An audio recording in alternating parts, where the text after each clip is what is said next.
বলেছে দুজন ব্যক্তিকে রাজ্যের সব থেকে বড় দায়িত্ব মোর্চা, আমাদের ওবিসি মোর্চার প্রেসিডেন্ট মালদা জেলার অধিবাসী অজিত দাকে ওবিসি মোর্চার প্রেসিডেন্ট করেছে, এসটি মোর্চার প্রেসিডেন্ট জুয়েল মুর্মুকে করেছে। তার আগে খগেন দা এসটি মোর্চার প্রেসিডেন্ট ছিলেন আমাদের। এটা মালদা জেলাকে বিজেপি সম্মান দেয়। শুধু তাই নয়, আমাদের রাজ্য সম্পাদকদের মধ্যে একজন রাজ্য সম্পাদক মালদা জেলার, আমাদের মালদা বিধানসভার বিধায়ক, তিনি ভারতীয় জনতা পার্টির রাজ্যের সম্পাদক। সেই সম্মান ভারতীয় জনতা পার্টি দিয়েছে। এই মালদা জেলা আমাদের হরিপ্রসন্ন দাস জেলা। এই মালদা জেলা আমাদের বিজেপির সেই শক্ত ঘাঁটি, যে ঘাঁটিতে প্রথম ভারতীয় জনতা পার্টির যতগুলো অফিস তৈরি ছিল বা অফিস ছিল এক সময়, তার মধ্যে মালদা জেলার অফিস, এখানকার পুরনো অফিস, যে মালদা জেলা বিজেপির শক্ত ঘাঁটি ছিল।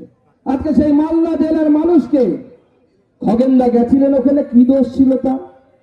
বন্যা বিধ্বস্ত একটি গ্রাম, সেই গ্রামের 7 থেকে 9 জন নাকি মারা গেছে। তাদের কাছে যেতে চাইছিলেন, যে গ্রামে তাদের উপর পাথর মারা হয়েছে সেখানে যেতে যায়নি, তার নাম হচ্ছে হাজিপুর। আমরা জানি হাজিপুরে অনেক পাজি থাকে, আমাদের ওই হাজিপুর নিয়ে কোনো ইন্টারেস্ট নেই, পরিষ্কার বলছি। আমরা তার পরের গ্রামে যেতে চাইছিলাম যেখানে মানুষ মারা গেছে। তারা কি করলেন? হাজিপুরে তৃণমূলের কথায়, মমতা বন্দ্যোপাধ্যায়ের কথায় কিছু লোক এলো। তারা বললেন যে না, আমরা দিদির সৈনিক, বিজেপি কেন আসবে? আরে দেশটা তোর বাপের নাকি রে? তোর বাপ ঠাকুরটা এই দেশ তৈরি করেছিল। আজকে তৃণমূলের নেতারা বড় বড় কথা বলে। এখানকার তৃণমূল কংগ্রেসের জেলা সভাপতি নাম তার বক্সি, সে বড় বড় বক্সার মনে করে নিজেকে। বলে খুড়ো, পুলিশটা সরিয়ে দিয়ে রাস্তায় বেরিয়ে তোমাকে রিক্সাওয়ালা পর্যন্ত জুতো ছুঁড়ে মারবে। অত বড় বাপের বেটা হয়েছে, ওরা বিজেপি নেতাদেরকে পেটাবে। অত বড় বাপের বেটা হলে না, নিজে যে দলটা করতে, আরএসপি দলটা করতে, এখনো বাপের বেটা হলে বুকে দম নিয়ে ওই দলটা করার ক্ষমতা দেখাতে পালিয়ে আসতে না ওখান থেকে তৃণমূল কংগ্রেসে, ভয় পালিয়ে এসছে। আর এখানে আদিবাসীদের উপর আমাদের ওখানে খগেনদাকে টার্গেট করা হলো। খগেনদা ছাড়া অনেক নেতা ছিল, কিন্তু মনে রাখবেন, আমাদের এখানে যারা আদিবাসী ভাইরা আছেন তাদেরকে আমি আমার জোহার জানাই। তাদেরকে আমি পরিষ্কার বলি, ঢিলটা খগেন মুর্মুর মুখের দিকে কেন মারা হলো একবার ভাববেন।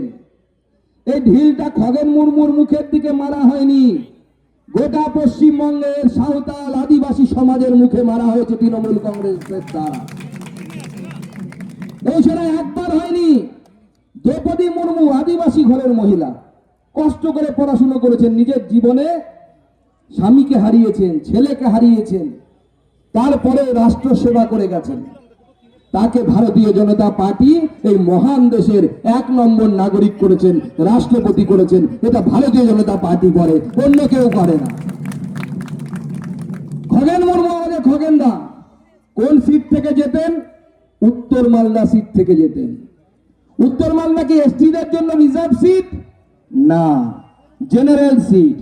জেনারেল সিটে আদিবাসী নেতাকে দাঁড় করিয়ে বিজেপি তাকে দুবারে সাংসদ করেছে। সেই জন্য খগেন মুর্মুর উপর এত রাগ, খগেন মুর্মুর উপর পাথর ছোড়া হলো। খগেন মুর্মুর মুখ দিয়ে দরদর করে রক্ত বেরোচ্ছে। পাশে শঙ্কর ঘোষ ছিল আমাদের চিফ হুইপ, তাকে মেরেছে। জলপাইগুড়ি জেলার প্রাক্তন সভাপতি আমাদের রাজ্যের নেতা বাপি গোস্বামী, তাকে মেরেছে। দীপক বর্মন ছিল, তাদের উপর হামলা করার চেষ্টা হয়েছে। এমনকি আমাদের রাজ্য সভাপতি শ্রমিক ভট্টাচার্য, তিনি তার কিছুক্ষণ আগে নদী পার হয়ে ওই গ্রামটাতে চলে গেছিলেন, যে গ্রাম আর বামনডাঙ্গা চা বাগান বলে, সেখানে চলে গেছিলেন। যদি না থাকতেন, শ্রমিক ভট্টাচার্যের উপরেও আক্রমণ হতো। উদ্দেশ্য কি বন্ধুগণ? কি বিজেপিকে ভয় দেখিয়ে ভোটে পিছিয়ে দেওয়ার চেষ্টা। ওদের উদ্দেশ্য একটাই, যে ওদের তোলাবাজি চলতে হবে, এবং সব জায়গায় তোলাবাজি। মালদা জেলা আমার জন্য নতুন নয়। মালদা জেলার বিশ্ববিদ্যালয়ে চাকরি করেছি, আমি নিজের চোখে দেখেছি তৃণমূলের নেতারা কি ধরনের তোলাবাজি ওই বিশ্ববিদ্যালয় থেকে করে, ওই বিশ্ববিদ্যালয় থেকে শুষে খাওয়ার চেষ্টা করছে।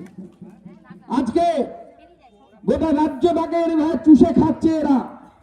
রাজ্যের মানুষের অধিকারকে খর্ব করছে, আর ওদের নেতারা বড় বড় কথা বলছে। আমি আস্তে আস্তে সাংবাদিকরা প্রশ্ন করছিলেন, সাবিনা ইয়াসমিন ম্যাডাম নাকি বলেছেন যে এসআইআর একজনের নাম বাদ গেলে পরে উনি নাকি মোথাবাড়ি উনি নাকি একদম লন্ডভন্ড করে দেবেন। এসআইআর কি আমি আপনাদের সামনে বহুবার বলেছি, আমি পরিষ্কার করে দিতে চাই আপনাদেরকে, এসআইআর কোনো হিন্দু মুসলিম নেই। আমি পরিষ্কার স্পষ্ট করে বলছি, যারা ভারতীয় মুসলমান, যারা ভারতবর্ষে আছেন, তারা ভারতবর্ষের সম্মানীয় নাগরিক, তারা কোথাও যাবেন না, তারা ভারতবর্ষেই থাকবেন, তারা ভারতবর্ষের ভারত মায়ের সন্তান বলে ভারতীয় জনতা পার্টি মনে করে। এসআইআর কি বলছে, 2002-এ যাদের নাম ভোটার লিস্টে ছিল তাদের নাম 2024-এ 25-এ যে ভোটার লিস্ট বেরোবে, এসআইআর হবে, তাতে তাদের নাম চলে আসবে। আপনি বলতে পারেন, দাদা আমার ছেলেটার 18 বছর হয়নি 2002-এ, তাহলে তার নামটা থাকবে কি থাকবে না? সিম্পল ব্যাপার, আপনার ছেলের মা বাবা অর্থাৎ আপনাদের নাম যদি ভোটার লিস্টে 2002-এর ভোটার লিস্টে থাকে, তাহলে আপনার ছেলের নামও ভোটার লিস্টে চলে আসবে, কোনো অসুবিধা নেই। সেই হিন্দু হোক মুসলমান হোক, কোনো অসুবিধা হবে না, তাদের নাম চলে আসবে। এবার আমি যদি বলি